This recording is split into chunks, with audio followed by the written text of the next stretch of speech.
testing natin kung talagang waterproof siya. Sabi waterproof, basain natin kung ano mangyayari. Sabi waterproof, babasain ko. Check natin kung totoo nga na waterproof.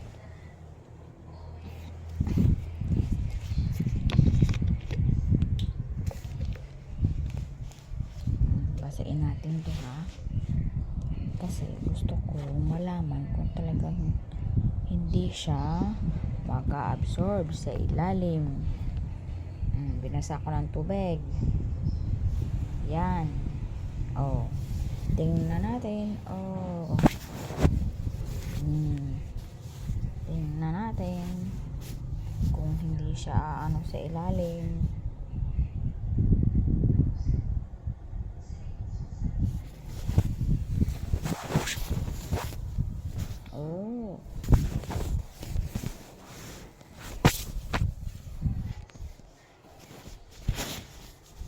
Hindi.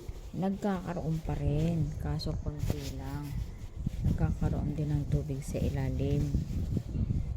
Pero okay na. Ito yung likod niya.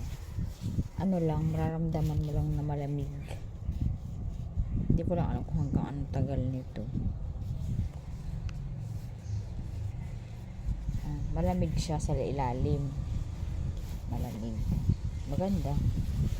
Lalaban ko muna.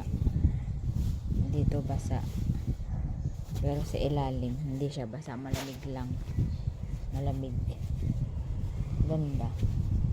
Ang gagawin ko, papatungan ko muna nito bago ito, para sure, kasi may mga aso ako, gusto nilang umakyat sa kama para hindi siya ma-absorb ng sa higaan. Maganda. Bye bye.